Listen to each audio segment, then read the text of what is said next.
Hi, I'm Greg. Welcome to AFX Studio. I'm here to compare P90s and PAFs, or soap bars and humbuckers. Soap bar being a nickname for cream-coloured P90s like these that look a bit like a bar of soap, and P90s being a nickname for the original Gibson humbuckers with the patent blindfold decals in the back. As we've just heard, in matching guitars, they're much closer in sound than legend would have it. P90s are having a bit of a renaissance, and as a long-time user, I've often been asked about them. A lot of people have never tried them, which isn't a problem other than some misleading descriptions I've heard over the years. For some reason, they occasionally get confused with Jazzmaster pickups, which really don't look that similar and are very different in construction and sound. I almost didn't make this video as I thought it would have been done many times before. I found plenty of comparisons, though in most cases there were significant differences between the guitars used and often what was being played on them, which would skew the accuracy of what we're hearing.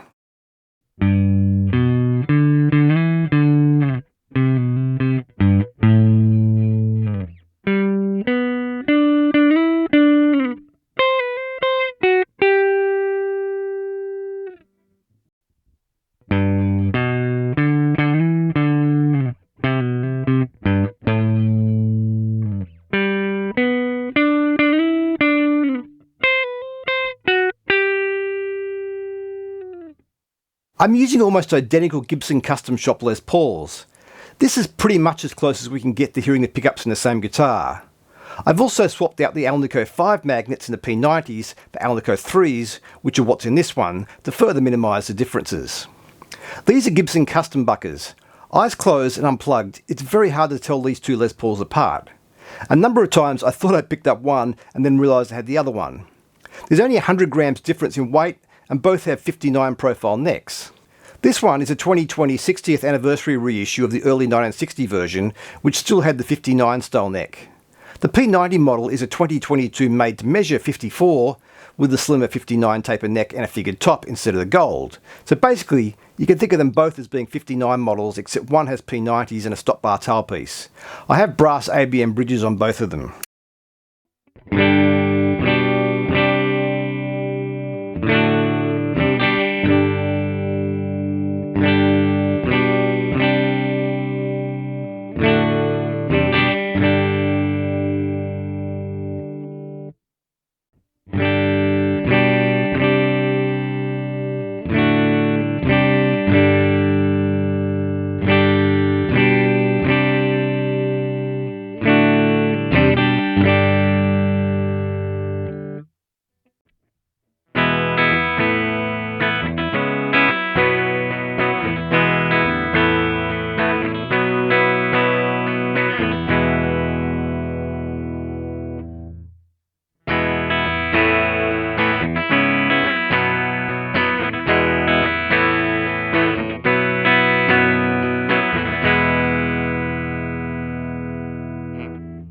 A lot of people assume P90s are lesser pickups, which makes sense as Gibson stopped using them on their higher end guitars after introducing humbuckers in 1957. If you've been watching my videos, you'll know that I like to minimise the variables, so only comparing one thing at a time. Not easy to do with different types of pickups, which would be why there aren't many accurate comparisons out there.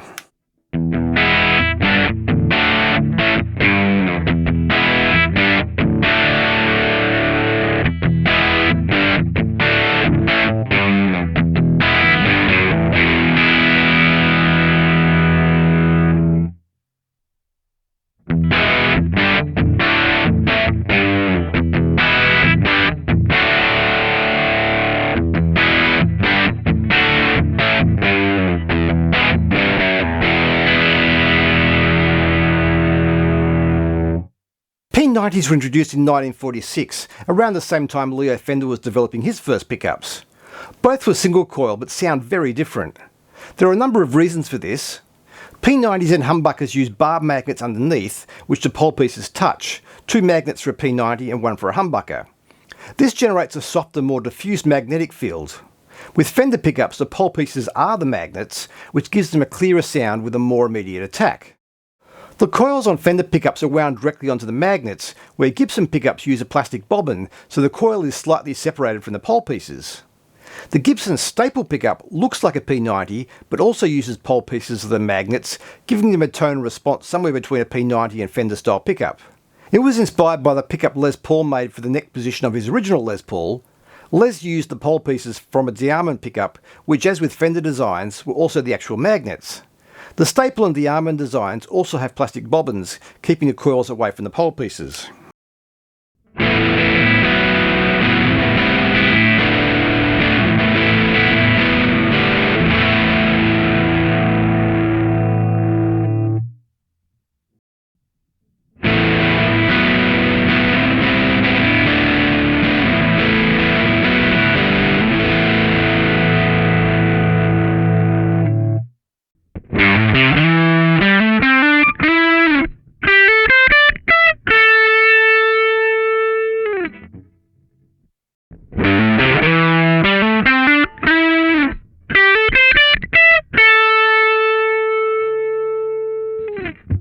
It's worth noting that when developing the humbucker, Gibson's aim was to make a pickup that sounded the same as a P90 without the hum. They wanted to keep the tone and response of the P90.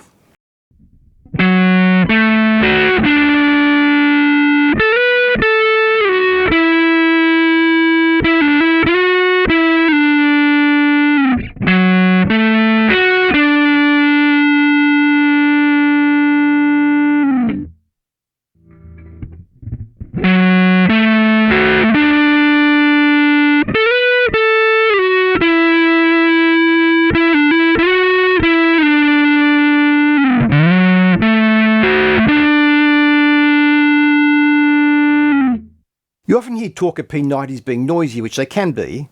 They're no noisier than any other single coil pickup though. As with other pickups, there are a number of versions available from different manufacturers depending on the sound you're after. My first P90 equipped guitar had Gibson P100s, which are stacked for hum reduction.